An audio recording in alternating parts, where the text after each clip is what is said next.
नमस्कार। ग्रेटर नेपाल टिभीमा यहाँलाई हार्दिक स्वागत गर्न चाहन्छु। म विवश बुढाथोकी। आज हामीलाई दार्जिलिङबाट एउटा पत्र प्राप्त भएको छ। दार्जिलिङबाट एकजना मित्रले पत्र पठाउनु भएको छ। उहाँले नाम चाहिँ खुलाउन चाहनु भएको छैन, तर उहाँले नकारात्मक कुरालाई पनि बढी केलाउनु भएको छ र सकारात्मक कुरालाई पनि केलाउनु नै भएको छ। यो पत्र हामी वाचन गर्दैछौँ। तपाईँले अन्त्यसम्म हेर्नुहोला र तपाईँलाई मन नपरेको खण्डमा कमेन्ट गर्न सक्नुहुनेछ। अब हामी पत्र वाचनतर्फ लाग्दैछौँ। कृपया अन्त्यसम्म हेर्न नभुल्नुहोला। हिमाली राज्य सिक्किम र नेपाल बीच धेरैपल्ट युद्ध भयो। सन् 1780 भन्दा पहिला सिक्किमले पश्चिममा आफ्नो सिमाना आजको नेपालको माई खोलासम्म विस्तार गरेर लगेको थियो। फेरि दामोदर पाण्डेको नेतृत्वमा आएको गोर्खाली फौजले सिक्किमे सेनालाई लखेटेर पूर्वमा टिस्टा खोलामा पुर्याए। त्यस यताका गोर्खाली फौजले सिक्किमे फौजमाथि देखाएको वीरताको गाथा किम्बदन्तीहरू आज पनि सिक्किममा सुन्न पाइन्छ। सिक्किमे भोटिया सेनाहरूलाई मुला काटे जस्तो काटेर रगतले लतपत्तिएको खुँडो टिस्टामा पखालेको कैयन इतिहास आज पनि बिहे भोजतिर खाँडो जगाउँदा बुढापाकाहरूले खुकुरी निकालेर इतिहास फरर कहेको सुन्न पाइन्छ।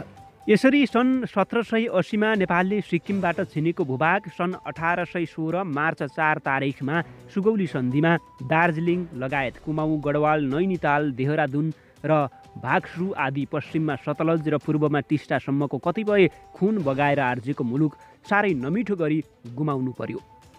राष्ट्रभक्ति वीर गोर्खालीहरू यत्रो खुकुरीले आर्जेको भूभाग सन्धिमा गुमाउनुभन्दा कम्पनी सरकारसँग युद्ध जारी राख्न नै चाहन्थे।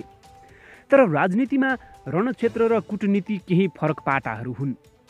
यसरी आफूले नेपालबाट सुगौली सन्धिमा छिनेको भूभाग सिक्किमका छोग्याल राजालाई नेपालबाट छिनेर सिक्किमलाई इस्ट इन्डिया कम्पनीले दिएर सिक्किमको प्रिय पात्र बन्यो इस्ट इन्डिया कम्पनी। सन् 1835मा कम्पनी सरकारले स्वास्थ्यको दृष्टिकोणले आफ्नो परिवारहरू राख्नु, सेना राख्नु र युरोपमा पिउने चिया यहाँ लगाउन उपयुक्त ठहर भएकाले कम्पनी सरकारले दार्जिलिङमा बस्न सिक्किमका राजासँग अनुमति मागे र बस्दै जाँदा पछि उनीहरूले दार्जिलिङ नै मागे। छग्यालले निशर्त अङ्ग्रेजहरूलाई दार्जिलिङ टुक्र्याइदिए अथवा दार्जिलिङ आफ्नो हिस्साबाट अलग गराइदिए। त्यस यताका दोर्लिङको काजीले प्रति वर्ष 20,000 कर दिँदो रहेछ छग्याललाई। अङ्ग्रेजले प्रति वर्ष 3,000 रुपैयाँ दिने भए सुरुमा त छग्यालले लिन मानेन, तर पछि बुझिलिए। यो थियो सन् 1841तिरको कुरा। पछि चियाहरू लाएर फाइदा भएपछि छग्याललाई कम्पनी सरकारले वार्षिक 1 लाख रुपैयाँ कर दिन थाले। वार्षिक 20 रुपैयाँ कर पाउने छग्यालले 3,000 पाउँदा पाउँदै अब लाख रुपैयाँ वार्षिक पाउँदा दङ्गै थिए। त्यसपछि कम्पनी सरकारले दार्जिलिङमा 1865सम्ममा धेरै चिया लगाइसकेको थियो। चियापत्ती र कोइलाहरू ओसार पसार गर्न एउटा रेलको आवश्यकता महसुस गरे र सन् 1882मा रेल दार्जिलिङमा ल्याए। सन् 1886सम्ममा भिक्टोरिया अस्पताल बनाए। 1902मा पहिलो मोटर आइपुग्यो दार्जिलिङमा।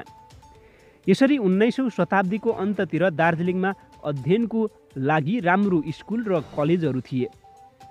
उपचारको निम्ति आधुनिक उपकरणहरूले सुसम्पन्न भिक्टोरिया अस्पताल थियो। दार्जिलिङमा देश विदेशको राजा महाराजाका छोराहरू पढ्न आउँथे। दबाई पानीको उपचारको लागि दूर दूरदेखि रोगीहरू आउँथे। दार्जिलिङको रेल हेर्न र चढ्न आउँथे। रेलमा चढेको गीतहरू गाइन्थ्यो। नेपाल, सिक्किम र अरू प्रान्तको मानिसहरू दार्जिलिङमा रेल हेर्न आउँथे। चियाको बुट्टामा पैसा फल्छ भनेर आकर्षित भएर मुगलानमा चियापत्ती टिप्न आउँथे। संसार अँध्यारो नै हुँदा दार्जिलिङमा बिजुली बत्ती झलमल्ल थियो। सिक्किमका मानिसहरू पारी दार्जिलिङको झलमल्ल बत्तीहरू हेरेर दार्जिलिङमा बत्ती बल्लियो भन्थे। रुँदै गरेको नानीलाई पारी दार्जिलिङको बिजुली बत्ती देखाएर आमाले भुलाउँथे। मानौँ त्यो धरतीमा एउटा सानो स्वर्गलोक हो। 1913मा खरसाङमा गोर्खा लाइब्रेरीको स्थापना भयो भने 1924मा नेपाली साहित्य सम्मेलन दार्जिलिङमा स्थापना भयो। यसरी सुन्दरताको रानी, पहाडकी रानी दार्जिलिङ 19औँ शताब्दीमा शिक्षा, रोजगार, स्वास्थ्य, कला, साहित्य र संस्कृतिको लागि एउटा उदाहरण मानिन्थ्यो। दार्जिलिङ अरूभन्दा पनि त्यस बखत कति धनी र आधुनिक सहर मानिन्थ्यो। क्यापिटल हलमा थिएटर हेरेरै छक्कै पर्थे मानिसहरू। कालेबुङका मानिसहरू मकै बेच्न हिँडेरै गुन्द्री बजार पुग्थे। साँझ पर्दा हिँडेरै दोर्लिङ बजार भएर दोर्लिङको खेल तमासाहरू हेरेर घर पुग्थे। उति बेलाको ठुलो बजार गुन्द्री बजार हो।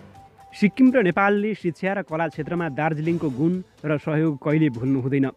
तर दुःख त्यति बेला लागेर आउँछ, मुटु गाँजिएर त्यति बेला भक्कानो फुट्छ जब आजभन्दा 100 वर्ष पहिलाको दार्जिलिङ, यति नामुद र बिजुलीले झलमल्ल उज्यालो दार्जिलिङ आज कतिपय ठाउँमा अँध्यारो छ।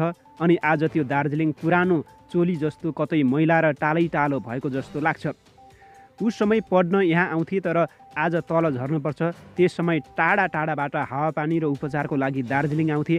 आज सिलगढी र भेलोर झर्नुपर्छ। त्यतिखेर पैसा टिप्न मानिसहरू दार्जिलिङ आउँथे। आज रोजगारीको निम्ति पैसा कमाउन यहाँको युवा युवतीहरू काठमाडौँ, बेङ्गलोर, चेन्नई, दिल्ली, मुम्बई र अन्य टाढा टाढाको देशमा पलायन हुन बाध्य छन्। यही नोकरी गर्नेहरू अस्थायीको युनिफर्म लगाएर पार्टी फेरि सुसाइड गोल गर्दैछन्। आज बाटोघाटोको अवस्था, गाडी त के घोडा हिँड्न नमान्ने अवस्थाको छ। अलकत्र खोला, झोडा, स्कुल, घर, सहर र पञ्चायत सबै स्रोतहरू बङ्गाल र हाम्रो दार्जिलिङको लोकल राजनैतिक माफियाहरूको मिली भगतमा गिद्धले सिनो लुछे जस्तै लुछेर कङ्गाल मात्रै राखे। आज पहाडकी रानी एउटा कोरा कहानी मात्रै रह्यो। यहाँ दाल भात खाने राजनीतिले पहाडको रूप र वंश सबै जेठको प्रचण्ड घामले जस्तै खायो। जेलको नरिवलको जटा जस्तै खाक हुँदैछ दार्जिलिङ। दिउँसै जल्दैछ तेल बिनाको मैन जस्तै, रातै पिच्छे जल्दैछ चैतको खरबारी जस्तै। कसको आँखा लाग्यो होला यो पहाडकी रानीलाई, कुन देवताको श्राप लाग्यो होला मेरो लाली गुराँसलाई। कसले सत्य बोल्छ होला यहाँ, कसले दार्जिलिङको खुनले भिजेको चोली टिस्टाएर रङ्गीतमा धोएर सफा बनाएर चियाको कलिलो मुनामाथि बादलको पछ्यौरी जस्तै सुकाउँछ होला। यसरी सन् 1907 हिमालयन एसोसिएसनको पादरी गङ्गा प्रसाद प्रधान, लाडेनला आदिको सङ्गोष्ठीले गोर्खा स्थानको कुरा उत्थान भयो। सन् 1946 फेरि नेपालको पूर्वीय क्षेत्र दार्जिलिङ, कर्सियाङ, सिलिगुडी, डुवर्स र जलपाइगुडी आदि नेपाली बाहुल्य क्षेत्रहरू लिएर भारतबाट अलग्गै एउटा स्वाधीन राष्ट्र निर्माणको निम्ति रणधीर सुब्बा, रूपनारायण सिंह आदिले जमर्कोत गरे। कम्पनी सरकार पनि यो प्रान्त हङकङ जस्तो एक उपनिवेश प्रान्त रहेको हेर्न चाहन्थे। तर भारतीय नेताहरूको लोलोपोतोमा परेर दार्जिलिङलाई भागलपुरमा टाँसेर राखियो। सन् 1954-55 फेरि बङ्गालमा ल्याएर गाँसियो। 1986 गोर्खाल्यान्ड आन्दोलनमा त्यसयताको मुख्यमन्त्री ज्योति बसुले दार्जिलिङ सिक्किमको हो, बङ्गालको भूभाग होइन दार्जिलिङ भनेर श्वेतपत्र जाहेर गरे। यो दार्जिलिङ इतिहास केलाउँदा सन् 1780 भन्दा पहिला सिक्किमको थियो। 46 वर्षपछि कम्पनी सरकारसँग 1816 को सुगौली सन्धिपछि कम्पनी सरकारले सिक्किमलाई हस्तान्तरण गरेको कारण कम्पनी सरकारले पनि कर तिरेर उपभोग गरिरहे। पछि भारत स्वतन्त्र भएपछि पनि सिक्किमलाई भारत सरकारले कर दिने गर्थ्यो र सिक्किम भारतमा 1976 विलय भएपछि भारतलाई यो सिक्किमको कर तिर्नुपर्ने झन्झट सदा सदाका लागि समाप्त भयो। कालेबुङ सन् 1707 पछि सिक्किमबाट भुटानमा दाइजो स्वरूप राजकुमारको नाममा छोग्यालले भुटानलाई दिए। कालेबुङको कर प्रति वर्ष भुटानलाई भारतले तिर्दैछ। नेपालले हाम्रो दार्जिलिङ भनेर कराउँदा त भारतलाई आन्दोलन बाहिरबाट सञ्चालित भनेर दमन गर्न र जनता मार्न बाटो खोलिदिएको जस्तो हुन्छ। खोज्न सकिन्छ हेकतिर गएर, तर फेसबुकमा कराएर होइन। र दार्जिलिङ नेपालको हुनुपर्छ भन्ने धारणा इतिहासले पुष्टि गर्दैन। सिक्किमको थियो र 86 वर्षपछि सिक्किमकै अधिकारमा रहेर भारतले कर दिएको कुरा इतिहासबाट बुझियो। हजुरहरूसँग योभन्दा सत्य तथ्य दस्तावेजहरू छ भने सेयर गर्नुहोस्, हामी पनि नयाँ कुरा जान्न पाइन्छ। फेसबुकमा हल्ला गरेर यस्तो अन्तर्राष्ट्रिय कुरामा के लाभ मिल्नेवाला छैन। आजको पुस्तालाई जानकारीको निम्ति पनि यति पस्किन सके विज्ञ पाठकहरूले भुल औँल्याएर थप तथ्याङ्कहरू राखिदिनु भए आभारी रहनेछु। निराधार कुरामा कागले कान लग्यो भन्दैमा कुदिहाल्नु हुँदैन। बङ्गालबाट बङ्गलादेश बन्दा बङ्गालीहरूको जातीय शौर्यमा कुनै आँच आएन। तसर्थ एउटा लावारिस अवस्था रहेको छोडिएको भूभाग संविधानभित्र आफ्नो जन्मसिद्ध अधिकार, त्यहाँकै आफ्नो गोर्खाली शाखा सन्तानले जातीय गौरवलाई कायम राखेर राज्य लिँदैछन् भने यस्तो गोर्खाल्यान्ड राज्य त कुमाऊ देहरादुनतिर पनि गोर्खालीहरूले लियोस्। एउटा होइन, गोर्खालीहरूले भारतमा 10 वटा राज्य लिउन् भन्ने सदिच्छा नेपाली दाजुभाइले राख्नुपर्छ। र अझै पनि भारतमा गोर्खा शब्द राखेर गोर्खाल्यान्ड हुनुहुन्न भन्ने साथीहरू गोर्खाली र नेपालीहरूको निम्ति आत्मघाती तर्क हो। किनभने 1986 गोर्खाल्यान्ड आन्दोलनको बेला हाम्रो गोर्खे नेता सुभाष घिसिङले राजा वीरेन्द्रलाई यो भूमिको बारेमा बोलिदिऊ, खोजिदिऊ भन्दा राजा वीरेन्द्र एक शब्द बोल्न सकेनन्। 1200 गोर्खाल्यान्डको लागि शहीद भयो नेपालको राजा बोल्न सकेन। न कुनै राजनीतिक दल फेरि आज समर्थन गरेर फेसबुकमा कराउँदा के सार्थकता हुन्छ होला र। राजा वीरेन्द्रले र सरकार पक्षबाट गोर्खा शब्द राखेर गोर्खाल्यान्ड नमागिदेऊ भनेर कुनै आपत्ति आएन भने 110 वर्ष पुरानो हाम्रो मागमा राष्ट्रिय गौरव खतरामा छ भन्ने महापुरुष को हो नेपालमा? यस्तो पृथ्वीनारायण शाहको दर्शन गर्न पाउनु मेरो अहोभाग्य हुने थियो। हामीलाई गोली हानेर मार्दैछ भारतले, अब नेपालले पनि गोर्खा हुन पाउँदैनौँ भन्नु त आमा र बङ्गालीको भन्दा घटिया डायलग भयो होइन र? के एउटा गोर्खालीले एउटा गोर्खाली यस्तै शरणार्थी भएर बसेको हेर्न चाहनुहुन्छ?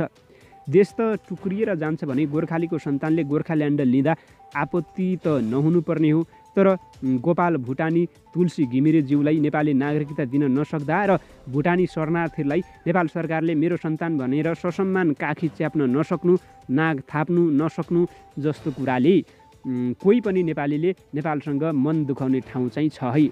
आज राष्ट्रवादको कुरा गर्नु अघि यी महान प्रतिभाहरूलाई राष्ट्रले नागरिक सम्मान किन नदिएको होला? साथीहरूले त्यता चाहिँ राष्ट्रलाई चाप दिए एउटा राम्रो काम हुने थियो। इतिहास पढौँ र कुरा बुझेर बोलौँ, अफवाह नफैलाउँ, सकिन्छ भने समर्थन गरौँ, नत्र बाँच्ने काम नगरौँ। सकिन्छ भने इतिहासमा के छ सत्य तथ्य सेयर गरेर साथीसम्म पुर्याउने काम गरौँ। हाम्रो गोर्खे नेताको प्रश्नको जवाफ राजा वीरेन्द्र र गिर्जासँग थिएन। साथीहरूसँग छ भने मलाई सेयर गरौँ है, साह्रै सुन्न मन लागेको छ।